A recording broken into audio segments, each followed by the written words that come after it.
पूज्याय राघवेन्द्राय सत्यधर्मरताय च भजतां कल्पवृक्षाय नमतां कामधेनवे ओम श्री गुरु राघवेन्द्राय नमः ओम श्री गुरु राघवेन्द्राय नमः ओम श्री गुरु राघवेन्द्राय नमः ಗುರುದೇವ ದತ್ತ ದಿಗಂಬರಾಯ ನಮೋ ನಮಃ. ನಮಸ್ಕಾರ ಪ್ರಿಯ ವೀಕ್ಷಕರೇ, ಇವತ್ತಿನ ಈ ಒಂದು ಸಂಚಿಕೆಯಲ್ಲಿ ನಾವು ಪಂಚಮುಖಿ ಆಂಜನೇಯ ಸ್ವಾಮಿಯ ಮಹತ್ವ ಮತ್ತು ಪರಿಹಾರದ ಬಗ್ಗೆ ತಿಳಿಸ್ಕೊಡುತ್ತಿದ್ದೇನೆ.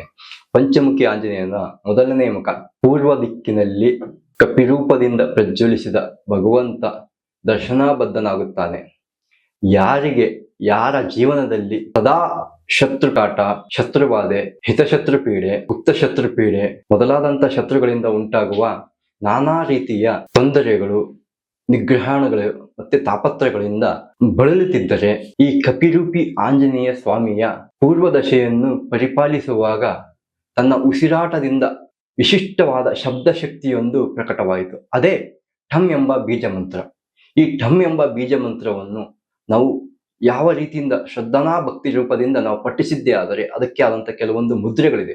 ಆ ಮುದ್ರೆಯಿಂದ ನಾವು ಪರಿಪಾಲಿಸಿದ್ದೇ ಆದರೆ ನಮ್ಮ ಜೀವನದಲ್ಲಿ ಉಂಟಾಗುವ ಶತ್ರುಗಳ ಕಾಟ, ವಾಸ್ತು ದೋಷ, ಮತ್ತಂದ್ರೆ ನಾವು ಇರ್ತಕ್ಕಂಥ ಜಾಗ, ಮನೆಯಲ್ಲಿ ಶತ್ರುಗಳಿಂದ ಆಗುವಂತ ತೊಂದರೆ ತಾಪತ್ರಗಳನ್ನು ಪರಿಹರಿಸಲು ಸುಲಭವಾದ ಈ ಒಂದು ಮಾರ್ಗ ಅಂತ ತಿಳಿಸಿಕೊಡ್ತೇನೆ. ಮೊದಲನೇದಾಗಿ ಪಂಚಮುಖಿ ಆಂಜನೇಯನ ಮುದ್ರೆಯನ್ನು ಹಾಕಿ ಈ ಮಂತ್ರವನ್ನು ಪಠಿಸಿದ್ದೇ ಆದಲ್ಲಿ ನಿಮ್ಮ ಜೀವನದಲ್ಲಿ ಇರ್ತಕ್ಕಂಥ ಕಷ್ಟ ಕಾರಣಗಳನ್ನೆಲ್ಲ ರೀತಿಯಿಂದ ಪರಿಹರಿಸಿ ಮತ್ತು ನಿಮ್ಮ ಜಾತಕದಲ್ಲಿ ಇರ್ತಕ್ಕಂಥ ದೋಷಗಳನ್ನೆಲ್ಲ ದೂರ ಆಗ್ತಕ್ಕಂಥದ್ದು. ಹಾಗೆಯೇ ಪಂಚಮುಖಿ ಆಂಜನೇಯ ಸ್ವಾಮಿಯ ಆಶೀರ್ವಾದದಿಂದ ನಿಮ್ಮ ಜಾತಕದಲ್ಲಿ ಮತ್ತೆ ನಿಮ್ಮ ಮನೆಯಲ್ಲಿ ಇರ್ತಕ್ಕಂಥ ಕೆಲಸ ಕಾರ್ಯಗಳಲ್ಲಿ ಆಗ್ತಕ್ಕಂಥ ಅಡಚಣೆಗಳು, ತೊಂದರೆಗಳು, ತಾಪತ್ರಗಳು ಸಂಪೂರ್ಣವಾಗಿ ನಿಸ್ಸಂಶಯವಾಗಿ ಪರಿಹಾರಗೊಳ್ಳುತ್ತವೆ ಎಂದು ತಿಳಿಸಿಕೊಡ್ತಿದ್ದೇನೆ.